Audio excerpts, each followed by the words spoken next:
I was in the middle of hosting an important international meeting when my younger brother's sudden call interrupted me. On the other end, his voice was low and trembling. "Matt, someone took my spot for the exchange student program." I rushed to his school right away, only to find him cornered in an office, his eyes slightly red. A cocky-looking boy was pointing at Tim's nose, his face full of arrogance. "You want to compete with me? I'm the heir of the Smiths in Ardenford. My mom just donated an entire lab building to the school. Who do you think you are?" Even the teacher nearby spoke up in support of him. "Timothy, the Smiths are one of our school's major benefactors. You'd better be sensible and not cause any trouble." I was about to step forward and confront them when those words, "the Smiths in Ardenford," made me stop cold. The Smiths in Ardenford? Since when did my mom have a third son besides me and my brother, Timothy? I immediately dialed her number, a cold laugh slipping from my lips. "Mom, when did you have another son behind Dad's back? What nonsense are you talking about?" On the other end of the line, my mom, Christine Smith, sounded both exasperated and amused by the accusation. "Matthew, are you teasing me again? In this life, I've only ever had you and your brother. How could there possibly be another son?" Hearing the certainty in her voice, the doubt in my heart quickly dissolved. Of course, my mother was famous in all of Ardenford's high society as the model wife and perfect mother. Her gentle devotion to my father,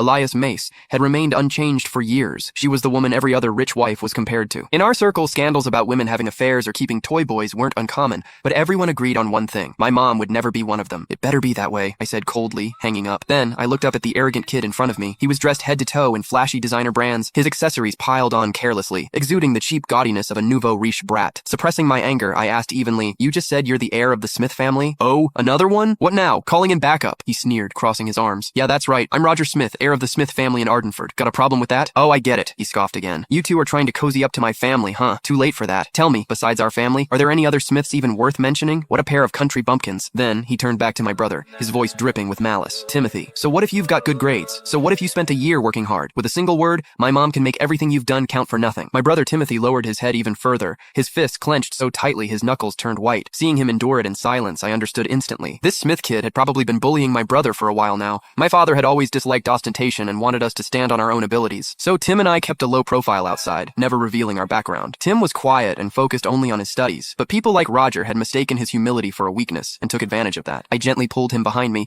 and turned my cold gaze back to Roger. "As far as I know, all the paperwork and approvals for the exchange program have already gone through. Replacing someone at the last minute isn't exactly by the rules, is it?" "Rules?" Roger let out a mocking laugh. With a smug grin, he pulled a stack of documents from his bag and waved them in front of me. "You mean these? Timothy's application documents? Sorry, never made it to the office. I held onto them myself." Roger smiled brightly, but the words that came out of his mouth were vicious. "So you see, the final list the school submitted only had one name from start to finish. Mine, Roger Smith. No matter how well prepared he was, what good would it do him?" As soon as he finished, he tore in half, right in front of me, the stack of documents Timothy had poured countless days and nights of effort into. "Matt!" Timothy's voice cracked as he shouted, his eyes instantly reddening. I watched those papers scatter to the ground, fury blazing through me in an instant. I'd seen shameless people before, but never anyone this brazenly shameless. "You!" My blood surged, the veins at my temples. Click the link in my bio to get the full story for free.